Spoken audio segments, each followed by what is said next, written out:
back to Questioning Scents with me, Matt. Today I'm going to talk to you about one of my purchases, which wasn't for a change of blind buy. This was a scent that I found in a store and I sprayed it and I loved it straight away from the get-go. As soon as I smelt it, I thought I've got to have it. And that is Eau de Baux by L'Occitane en Provence. This was released in 2006, which is quite interesting because this often gets compared to Tom Ford's Tobacco Vanille, which was actually released, I believe, in 2007. So it came out before it. There are some similarities between this and Tobacco Vanille, but it's not a clone, or certainly they're not a copy of each other. They just do share some common notes. What I'll do is I'm going to have to put my glasses on. We're going to look at some of the information that L'Occitane en Provence have given us with regards to Eau de Baux, and then we'll talk a little bit more about how it performs, what I think of it, and give you my opinion and feedback on it. So, L'Occitane en Provence say that this is a sensual and mysterious fragrance, and the fragrance features head notes of red peppercorn, cardamom, an essential oil blossoming around a warm heart of provincial cypress and incense. And it's basically, the idea comes from Le Baux de Provence, which was a city fortress on the south of France, and it's an EDT, it's an eau de toilette.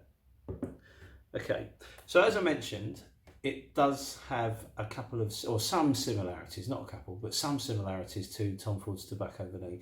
Now, Tobacco Vanille is a scent that I've worn a lot over the years, and I do really like it. I know it's quite polarising, and some people really like it and some people really don't. To me, it's, I don't know, as soon as I spray Tobacco Vanille, I just get Christmas. It reminds me of a Christmas cake.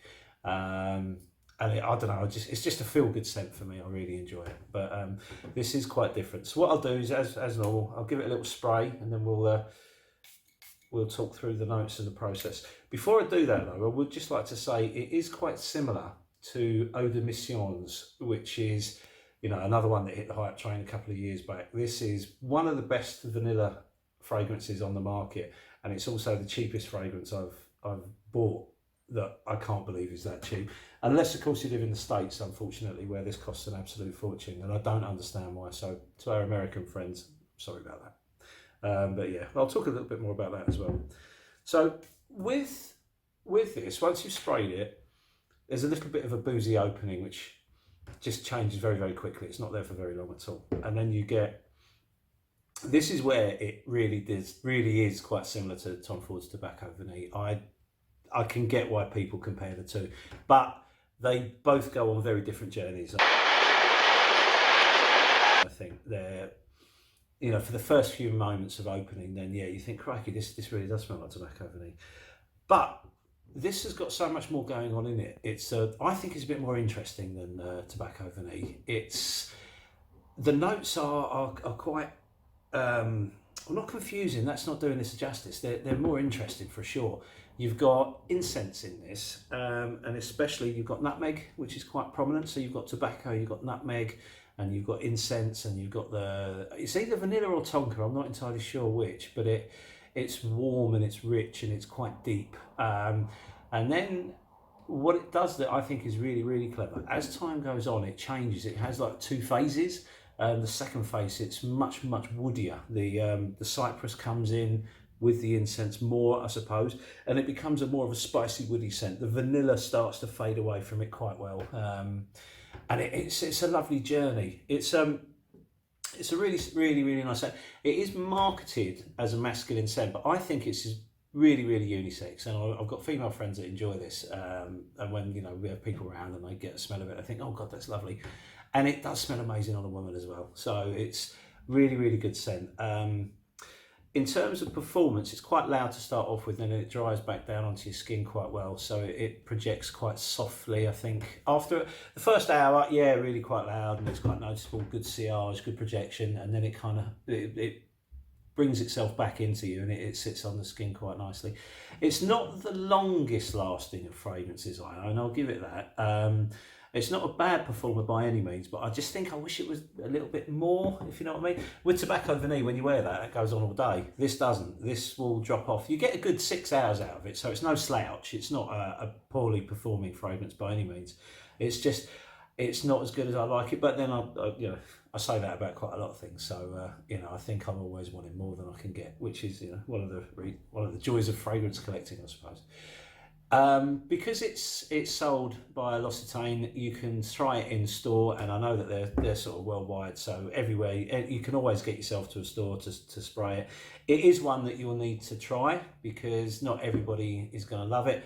I personally think it's amazing. Again, it's all down to you, isn't it? If you like that sort of thing. But if you like a deep, rich vanilla, spicy scent that's quite woody, then this should be right up your street, and it's really, really nice, really, really, really, really warm. But can it be worn all year round is the next question, because it's got vanilla in it, you can only wear it in the winter. No, I don't believe that. As you can see here in London today, it's a stunning day. It's sunny at the moment. I wouldn't say stunning, maybe that was a bit too gushy. I'm wearing it, and it's great. I just think when you're wearing something that may be a little bit heavier and it's hot, just go a little bit easier on the sprayer. And don't wear so much. If you are looking for an out-and-out vanilla bomb, this probably isn't it, because the vanilla is kind of only in the beginning of the scent. It doesn't follow it all the way through in quite the same way. And if you do want a vanilla bomb, then get that. And if you're in the UK, find this online. You can get it through Amazon, and it's literally huge bottles. You can get 250 mils, 150 mils, all for really, really good money. I'm talking cheap as chips. That, I think, £10 I paid for that. What's this one? This is 100 mils, isn't it? 250 mils I paid for that. I got for that for £10, 250 mils. That's just ridiculous, isn't it? That's amazing. Great value. And again, sorry guys, if you're in the States, I do apologise. You're going to be paying a lot more than that. Silly prices. So get yourself into a store and try Eau de Baux. Because I think this is a really, really niche smelling perfume. I think this is lovely. If it was made by, say, Parfums de Marly, which, to be fair, isn't a bad call, because Herod is quite similar to this. I think I prefer this to Herod. Herod's all right, I like it, but I think this is a bit nicer. So if this was, made by somebody else and cost a lot more money, people would be going mad for it, and I don't really understand why this doesn't get the hype it deserves, because this is a really, really nice scent. As I say, get yourself in store, have a try and enjoy it, because it is a really, really good scent. So thanks very much for your time, and I'll see you next time. Take care. Bye bye.